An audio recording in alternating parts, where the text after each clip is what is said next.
interligado. Vamos ler 1 Coríntios capítulo 15, versículo 20, meu amado. Dá para jogar aí para nós? 15 e 20. 1 Coríntios.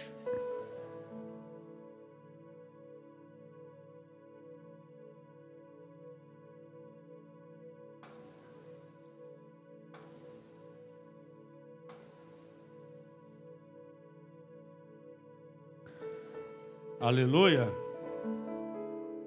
Já pode continuar aí. Ver quem está chamando, não vai atrapalhar não. Vamos lá. Olha o que diz a palavra do Senhor em primeira carta de Paulo aos Coríntios, capítulo 15, versículo 20. Diga comigo: mas agora Cristo ressuscitou dos mortos e foi feito as primícias dos que dormem. Porque diz assim, ó: porque assim como a morte veio por um homem, também a ressurreição dos mortos veio por um homem. Porque assim como todos morrem em Adão, assim também todos são vivificados em Cristo. Mas cada um por sua ordem: Cristo as primícias, depois os que são de Cristo na sua vinda. Depois virá o fim, quando tiver entregado o reino a Deus, o Pai, e quando houver aniquilado todo o império e toda a potestade e força. Então Cristo ressuscitou e foi feito as primícias dos que dormem. Logo depois da ministração aqui do momento da ceia, nós vamos ler um outro texto que fala sobre a questão de primícia. Por que nós estamos fazendo isso hoje? Irmãos, estamos na primeira Santa Ceia do ano, primeiro domingo do ano, primeira oferta do ano, e a gente sempre aproveita esses momentos. Eu estava conversando com um pastor no dia 31 e falei para ele sobre o culto da virada, e disse para ele: não tem nada a ver com religiosidade, não tem nada a ver com tradição da nossa igreja, embora nesses 15 anos, as 15 viradas, nós fizemos aqui todos os cultos, desde o primeiro. E o Denis estava aqui, Denis, no primeiro culto da virada, em 2006 para 2007, né? Nós estávamos aqui, gatinho pingado, pouquinha gente, mas estava aqui no culto da virada, e foi uma festa. Falando em festa, irmãos, eu estou até um pouco cansado ainda fisicamente, mas espiritualmente renovado, porque domingo foi uma benção. Dia 31 foi uma benção. A virada de ano foi um culto que mexeu muito comigo. Eu já tinha falado com alguém de vocês aqui durante o dia anterior, porque assim, dentro dos acontecimentos que tivemos de 2020, 2021, as últimas duas viradas para mim foram muito sacrificantes. A gente fazia num peso do tipo: o que pode, o que não pode, o que vai ser, o que não vai ser. Esse ano eu falei com Deus: eu não tenho que me preocupar com isso. Quem cuida da igreja é o Senhor. Eu faço o meu papel, mas é o Senhor quem cuida de nós. Se o Senhor não guardar a cidade, em vão vigia o sentinela. Então meu coração ficou levinho, coração, tá, gente? Ficou levinho. Esse ano eu falei: não vamos preocupar com nada. E eu fiquei feliz da vida. Eu falei: vamos fazer um culto da virada, vai ser bênção. Me surpreenderam, a igreja estava cheinha como está hoje, mas assim, foi um culto dinâmico e muito abençoado. E eu conversando com esse pastor, falei: cara, não é questão de tradição. Como igreja, a gente tem que entender os tempos e as estações. A gente tem que pegar e tomar posse dos ganchos proféticos, das viradas. Porque eu estava falando ontem, eu comecei uma leitura bíblica online com algumas pessoas que estão acompanhando lá, 4 capítulos por dia no Facebook. Comecei ontem, fiz hoje, vamos até onde Deus permitir, né? Eu quero concluir. E eu falei sobre Gênesis capítulo 1, quando Deus cria o sol como luminar maior para governar o dia e a lua como luminar menor para governar a noite. Antes de falar que eles eram para estações, dias, meses e anos, ele fala: porque eles são para sinais. Sinais. E também estações, dias, meses e anos. Então, não é só para eles contarem as horas e marcarem os dias, mas eles são para sinais. Quando você vai olhar profecias ao longo da Bíblia, Antigo e Novo Testamentos, você vai ver, né, principalmente, claro, livros proféticos e também o livro do Apocalipse, você vai ver sinais no céu acontecendo, tendo sol e lua como referência. Então, a virada de um ano, embora os judeus comemoram em outra data, no nosso calendário, a gente tem que entender que é um recomeço, uma retomada, uma oportunidade da gente entrar, não como alguns que entram, gente, por favor, achando que a coisa vai mudar porque tá usando a cor da roupa específica, porque tá pulando onda na praia, porque tá jogando oferenda não sei para quem. Não, irmãos, a gente acredita num Deus que é vivo. A gente toma posse de coisas que são loucas para os homens, mas para nós que somos salvos é o poder de Deus. Então alguém pode pensar assim, cara, passar a meia-noite na igreja, pô, não vai ver fogos. Que fogos, irmão? Eu vejo fogos todo campeonato que o Fluminense ganha, irmão. Tô tranquilo. Cansado de ver fogos, irmão. Eu, hein? Isso foi um glória a Deus diferente que vocês deram? Tá bom, então. Então, eu não estou preocupado com isso, não, irmãos. A gente até andou fazendo umas queimas de fogos aí, mas agora o fogo está mais caro do que a arroba do boi, irmão. Falei, não, vamos passar orando que é de graça e faz bem para o espírito. E aí a gente toma posse de algumas palavras. Você vê, Deus me deu a palavra, a declaração apostólica na tarde do dia 31.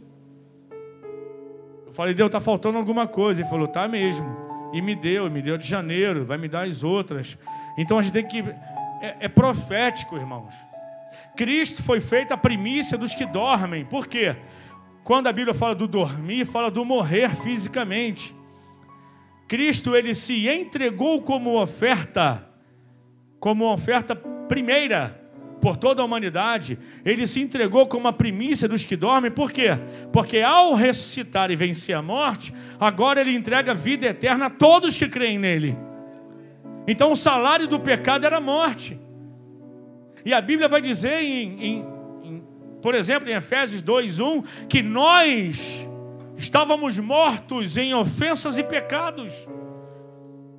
Estávamos debaixo do pecado, debaixo do salário do pecado, que era a morte. Aí Cristo se entregou como oferta, como primícia, e ao vencer a morte, porque não tinha pecado, ele ressuscita com as chaves da morte e do inferno, não é isso? Com toda a autoridade nos céus e na terra, e agora ele pode dar vida a todos que se aproximam dele. Então, mesmo que eu e você não fiquemos vivos até o arrebatamento, tenhamos que passar pela morte física, ficamos tranquilos, porque o Cristo, a quem já entregamos a nossa vida, e ele morreu a nossa morte, se fez primícia dos que dormem, ele ressuscitou, está à direita do Pai, dizendo, agora eu posso dar vida eterna a todos que creem no meu nome. Agora o crente não tem mais medo de morrer. Tem medo de morrer?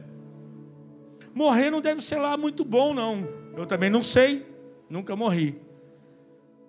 Mas é uma experiência que eu fico imaginando um crente em Cristo, salvo em Cristo Jesus.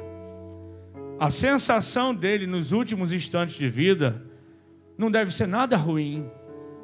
Não deve ser ruim. Porque se a morte é uma passagem, é o momento em que ele está sendo visitado para ser conduzido para a casa definitiva. Como que pode ser ruim um negócio desse, irmãos? Como que pode ser ruim? Talvez o processo seja ruim, mas a passagem nunca será. Nunca será. Cristo é a primícia dos que dormem. Então nós estamos aqui nessa noite, nessa mesa aqui, muito bonita, mais bonita que o normal, porque hoje é a primícia, mas olhando para uma cruz vazia, para um tecido que anuncia o linho fino que ele deixou. Olha que coisa interessante, quando a gente olha para o Novo Testamento e lê sobre a ressurreição de Cristo, quando as mulheres que foram ao terceiro dia de madrugada visitá-lo no sepulcro para ungir o seu corpo, elas chegaram lá e não acharam mais o corpo de Jesus. Então elas ficaram chorosas e saíram dali alvoroçadas. Uma delas viu alguém que deveria ser o jardineiro, o que cuidava do jardim de Getsêmani. Então ela vai até ele e fala: por favor, meu senhor, fala para mim onde o puseram. E aí quando Jesus fala com ela, ela entende que é um mestre.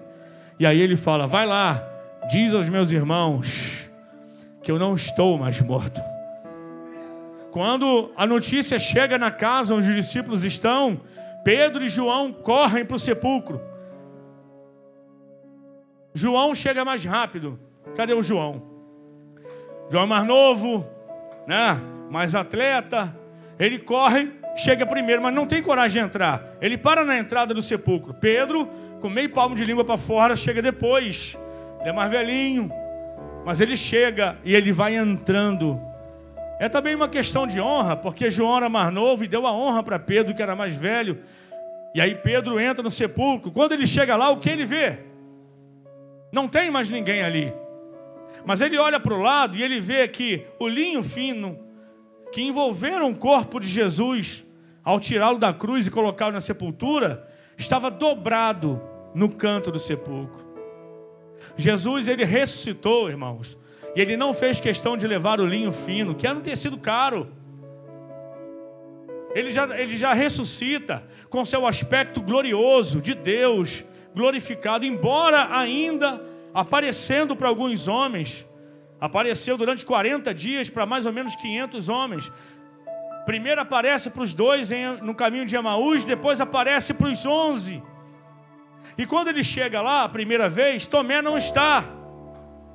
Ele aparece para todos e vai embora. Tomé chega e eles falam: rapaz, Jesus veio aqui, ele está vivo. Eu não acredito.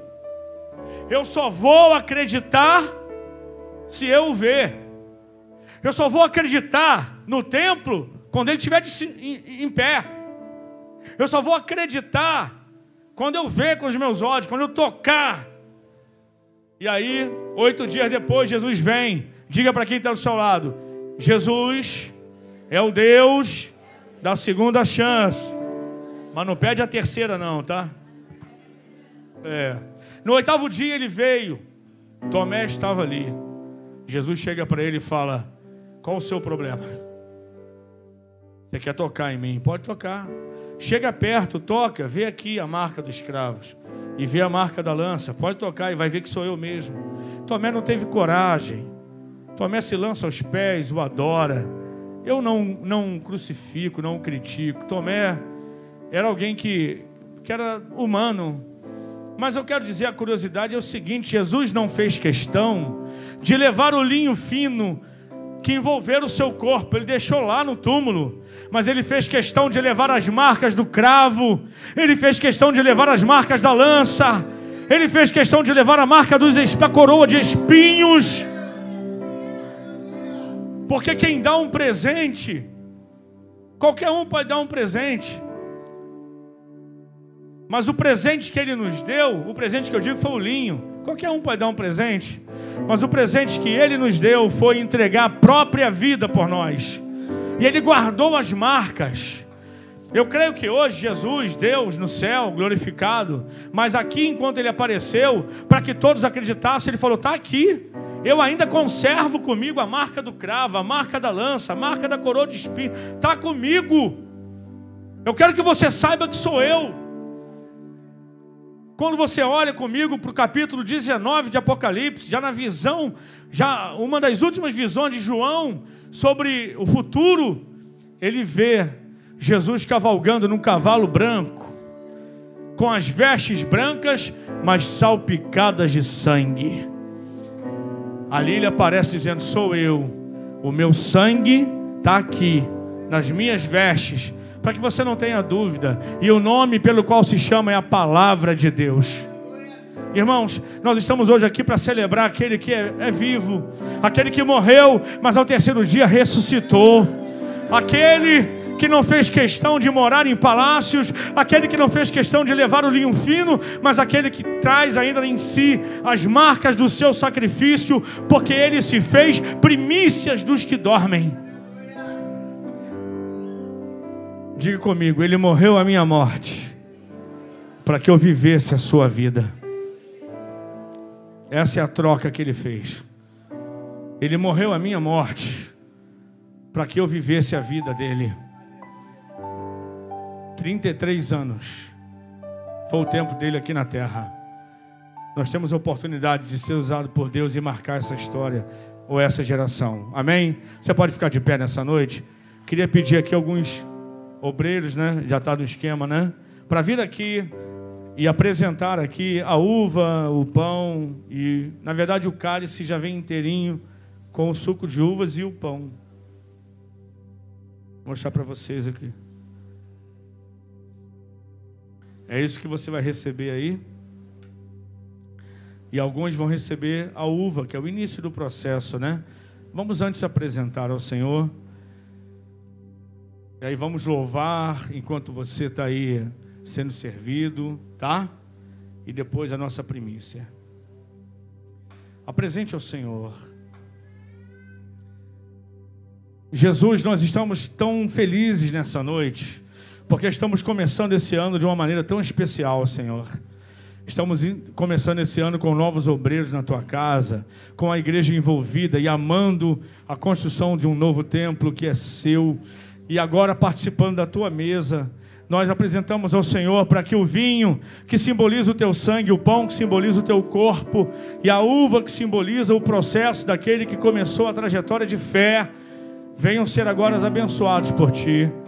Não que sejam transformados no seu corpo, literalmente, mas que sejam abençoados e consagrados para que ao participarmos sejamos cheios da vida que há em ti, cheios da unção que há nessa cerimônia tão simples, mas tão poderosa. Ô Espírito Santo, que ao participarmos do pão e do vinho, nós possamos como igreja ser revestidos daquilo que o Senhor guardou para ser derramado sobre nós e nos preparar a cada dia a vivermos uma vida dinâmica na tua presença. É isso que nós pedimos e te louvamos em nome de Jesus. Amém? Pode servir, por favor.